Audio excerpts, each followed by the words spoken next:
دوستان عزیز خیلی خوش اومدید به ویدیو. دوستان توی ویدیو من اومدم بهتون گان کریتمش بگم چی. قبل از اینکه بریم سراغ ویدیو چند کلمه با شما حرف دارم که باید بهتون میگم. دوستان عزیز من تازه یوتیوب رو شروع کردم و بعد تازه به یوتیوب بدم. امیدوارم حمایت بشم. دوستان عزیز یه لایک و ساب یه کامنت که منو خوشحال کنه به خدا هیچ وقتی ازتون نمیگیره و شما اگه یه دونه ساب و لایک کنید خیلی به من انرژی میده و ممنون از لایک و ساب کردنتون. خب الان دوستان عزیز تا اینجای ویدیو اومدیم بریم سراغ ویدیو. لیتس گو.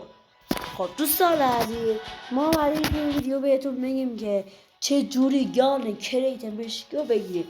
البته خیلیاتون فکر کنم بلد باشید، اما اونایی که تازه کالاف نصب کردن و تازه کالاف بازی میکنن اومدم به اونا بگم. شاید بعضیاتون بلد نباشید، حالا نمیدونم.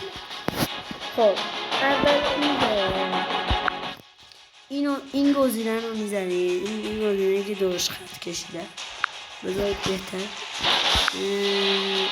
این گزینه وقتی که این گزینه رو زدید میزنید، وقتی که میریم داخلش یه همجور صفحه برامون باید ما میزنیم اون گزینه بالا که فلش دادن. بعد که زدید اونجا یه همچین صفحه‌ای برای باز اینجا میایم. اینجا اصلا به این دوتا کار نداریم. این دوتایی که زبطن میزنن اصلا اینا رو ویل کنید. اینا چیزی میایم ما این وسطی کار داریم. الان ما هر کاری کنید دال لژند رایدر رو میگیریم اینجا. وقتی زدیم رو اینجا رو رو این جعبه کریت بشیم همچه صفحه میاره. نمیدونم میاره 22 تا 25 3 وای 4 همچه صفحه میاره. بعد مثلا یکی دوبار لژند دو سیزن لژند هر 3 سیزن میشه. الان اینجا واسه من آورده 6 از 6. این مهمه. وقتی میبینیم مثلا این 6 از 6 یعنی اینکه این حواس هر کی مثلا 6 از 6 یعنی این یه بار کابش لژند کنه گان کریت مسکو میگیره. حالا وقتی که این سیزن لژند کردی شما میاید میزنید روی این. حالا فعلا من نکردم.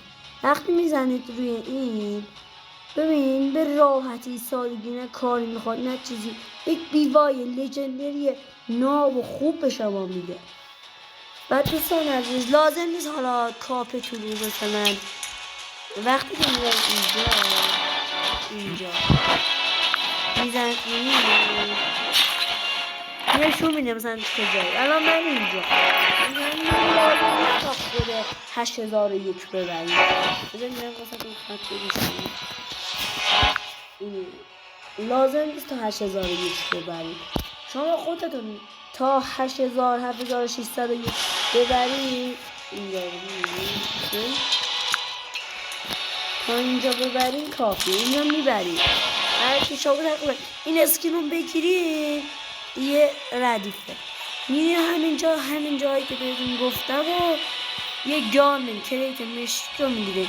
امیدوارم از این ویدیو خوشتون اومده باشه. تا یه ویدیو دیگه خدا نگهدار.